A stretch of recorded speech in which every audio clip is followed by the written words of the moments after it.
Good morning, guys. I'm in a bunch of trout here. I thought I'd kick the camera on. Tide's really, really low. I'm in a little hole here. Actually, even in this boat, I kind of had to cross my fingers across a few areas just to get in here. We made it. Oh yeah. Good, healthy fish. Let's get him up. He's actually going to be a little bit short. I don't think he'd quite measure. I'm not keeping any fish today. Just catching and releasing. I had a trip out yesterday, did real well. I had a guest from up in Gainesville, or two of them actually. And we had a really good day. But this morning I had a little free time. I just want to take advantage of this gorgeous weather. Today is, what's the day? The 9th, December 9th, Friday. Beautiful day. I'm just north of Cedar Key. Again, tide's really low. It's coming in really strong. Light north wind. I'm near Black Point, which is an island just north of town. You won't find it on the chart. You'll find the island, but you won't find it labeled Black Point. It'll say Richards Island. Not sure why. The local terms Black Point. But wanted to do a follow-up video. Promised I'd make another one. I was in Tower Creek a couple days ago. Whatever it was, the day before yesterday. And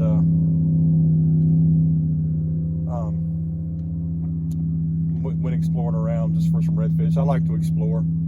If you guys hadn't guessed it, I spend a lot of... I'm retired. I retired earlier this year. So now I guess I am a full-time charter captain. My goal is to always go 10 or 12 times a month. That's what I shoot for. Don't always make it, but I try. In the summertime, I get very, very busy. Or I do much, much more than that. But again, Cedar Key's got a lot of visitors right now, as it has seemingly for the last couple of years, or right longer. But again, hardly a cloud in the sky, just absolutely gorgeous. And I didn't have anything to do at home. Thought I'd just drag the boat down. I live nearby, very, very, very close. I dragged the boat down and slid her over and went for a little ride. I don't know how well you guys can see out in front of you. You're seeing oyster beds. We call them oyster bars. Space between the oyster bars, in many places they may call a pass. We call a gap.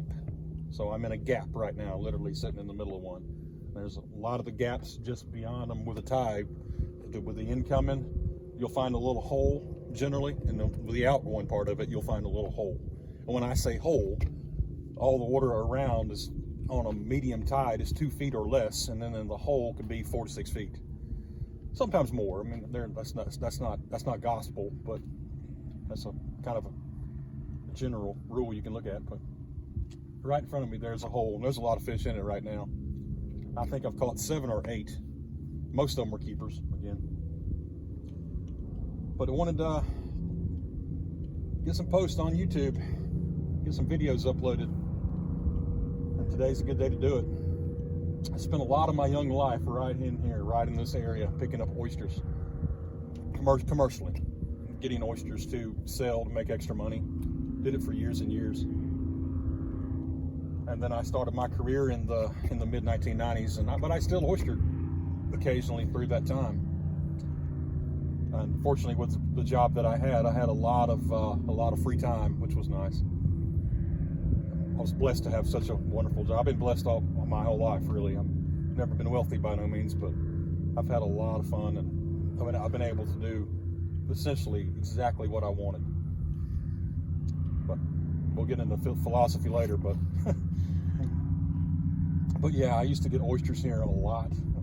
Oysters with here in Florida. And you think, a lot of people think of Florida oysters, their brain automatically goes to Apalachicola and Apalachicola Bay, East Point. But the truth is, Cedar Key had for the last 100 years, has had a pretty healthy oyster industry. The last few years have really struggled. We can talk about the reasons why another time, but the oysters, the quality of the oysters are great. It's just the numbers, they're not there. There's a few guys doing it, they scratch out a living, but it's tough. And I'm thankful I don't do that anymore. And if I do, I just come out and get some for fun. But when I was young, it was nice to, I never had a real job, at least very often when I was young, and I would come out and get oysters. And you know, it seemed like when I was a teenager, even in my very early 20s, I always had a pocket full of money. Again, for a teenager, I spent it like a drunk sailor, but I had a lot of fun. But I made a lot of that money oystering. You know, it was cool. I really enjoyed the lifestyle, and I enjoyed it. But oysters are gathered, again, with the tongs. Long scissor-looking things, about 12 to 14 feet long, with two baskets at the bottom that work together and work along the side of the boat. Bring the oysters up, dump them out on a board across the boat, which is a piece of plywood. We call it culling board. Once you get a nice pile rounded up of oysters and other debris and sponge and crabs and what have you's in it, and you sit down alongside it with a gloved hand and a tool in your right hand, which is a little hammer, generally a little. And again, Florida terminology, that's a culling hatchet. We would cull them out. And the oysters are 2 5-gallon bucketfuls is a bushel. That's about 60 pounds. Yeah, roughly, you know. And oysters are bought by the bushel. Today, I think the guys are getting $50+ a bushel. And of course, they're well worth it because they are really scarce and tough to get. In my time, back when I first started oystering, and I'm sure old timers could tell even much lower numbers, but when I started oystering in the late 1980s, I think we were getting $12 a bushel. But there were a lot more oysters. I mean, I would come get 10 bushels after school. Not every day, but frequently. I really enjoyed it. It was just a fun life. Again, I grew up